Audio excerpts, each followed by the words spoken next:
The Voice of America. በጠቅላይ ሚኒስትር ጽሕፈት ቤት የፕሮቶኮል ኃላፊ አቶ ባየ ታደሰ ተፈሪ የፖለቲካ ጥገኝነት ለመጠየቅ ወስነው አሜሪካ ቀሩ።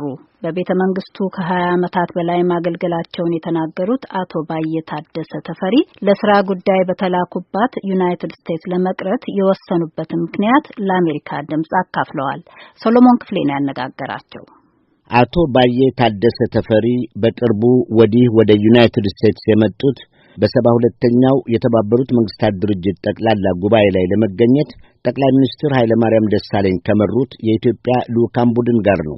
በፓስፖርት ቁጥር E50058252 የተሰጣቸው ለአንድ ዓመት የሚቆየው ቪዛም ይህንኑ ያረጋግጣል።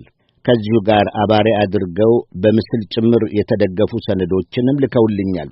በኢህአዴግ ውስጥ የፖለቲካ አባል ያለመሆናቸውን የገለጹልኝ አቶ ባየ ታደሰ ተፈሪ ከመንግስቱ ከድተው በውጭ ሀገር ለመቅረት የወሰኑ ባለስልጣን ናቸው።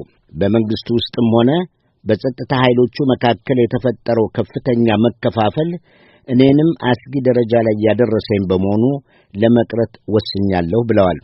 ከራሳቸው አንደበት እንስማ። ከዚህ ውሳኔ ለመድረስ ያበቃው ምክንያት ምንድነው ስል ላቀረብኩት ጥያቄ በጠቅላይ ሚኒስትሩ በአቶ ኃይለ ማርያም ደሳለኝ ቢሮ የፕሮቶኮል ኃላፊው አቶ ባየ ታደሰ ተፈሪ ይመልሳሉ። ለዚህ ያበቃኝ ምክንያቱ ያው በመንግስት በኩል ያለ የተፈጠረው ችግር እና በራሴ ላይ የተደረገው ዛቻና ለህይወቴ አስጊ ሆኖ በማግኘቴ ላለመመለስ ወስኛለሁ።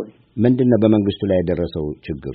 ለምሳሌ በአማራው ክልል በነበረው ችግርና አንዳንድ ሁኔታዎች በስኩሪቲዎች በኩል በግል በራሴ እናንተ እዚህ ያላችሁ እኛ እዛ ጦርነት እናካሄዳለን የሚል ዛቻ ተሰንዝሮብኛል። ያ አንድ ቀን በእኔ ላይ አደጋ ይፈጥራል ብዬ እፈራለሁ። የሀገሪቱ እንደሚታወቀው መንግስትም እንደሚያውቀው ሌላውም ማለት በአማራውም በኦሮሚያም ክልል አንዳንድ ችግሮች አሉ።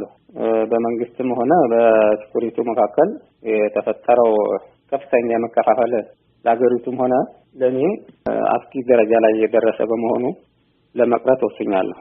በምን ምክንያት ይሄን አይነት ዛቻ ሊደርስቦት የሚችል ይመስሎታል?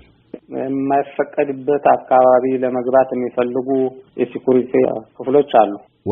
ወዴት ነው የማይፈቀድበት? ወደ የማይፈለግበት እዛው ቢሮ ውስጥ ሆኖ ማለት ነው። በጠቅላይ ሚኒስትሩ ያለውበት ክፍል መግባት አይቻልም። እና እነሱ እንደፈቀዱ ይገባሉ ይወጣሉ ነው የሚሉኝ። ለመግባት በሚፈልጉበት ሰዓት እኔ አላስገባቸውም። ስለዚህ በዛን በመሰለው ነገር ያው ወደ ግል ጠላቻ፣ ወደ ግል ዛቻ፣ ወደ አንዳንድ ሁኔታዎች ይሄዳሉ።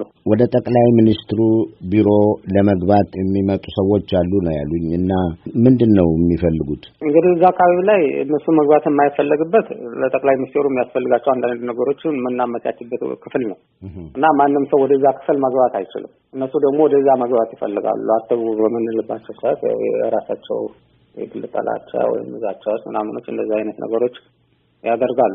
ይዘውት የሚወጡት ሰነድ አለ? ሰነድ እንኳን ይዘው አይወጡም። ያው ወደ ውስጥ የመግባት ነው፣ እንዳይገቡ ነው የሚፈለገው። ይፈትሻሉ። እንደዚህ አይነት ነገሮች አሉ።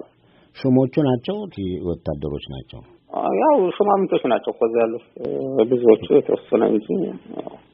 የጠቅላይ ሚኒስትሩ ረዳት እንደመሆኑ ኃላፊነት አለቦትና ቢሮአቸው ሲበረበር ለምን አልነገሯቸውም ስል ላቀረብኩላቸው ጥያቄ እርሳቸውንም ከአደጋ ለመከላከል አስቤ ነው ለምን ቢሮዬን ፈተሻችሁ ብለው ስሞታ ቢያቀርቡ እርሳቸውንም እኔንም ነጋሪውን አይምሩንም ብለዋል።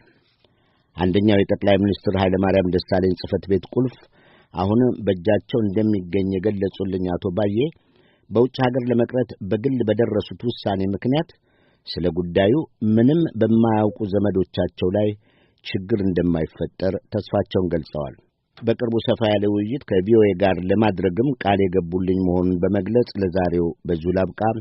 አቶ ባየ ታደሰ ተፈሪ ቀድሞ የኢትዮጵያ ጠቅላይ ሚኒስትር ኃይለ ማርያም ደሳለኝ የፕሮቶኮል ኃላፊ፣ እግዚአብሔር ይስጥልኝ። አድማጮች፣ ይህን ዘገባ አስመልክቶ ከመንግስት ምላሽ ለማግኘት ወደ ውጭ ጉዳይ ሚኒስቴር ቃል አቀባይ አቶ መለስ ዓለም እንዲሁም ወደ መንግስት ጉዳዮች ጽሕፈት ቤት ሚኒስትር ዶክተር ነገሪ ሌንጮ ያደረኳቸው የስልክ ጥሪዎች አልተሳኩም። ጥረቴ ይቀጥላል።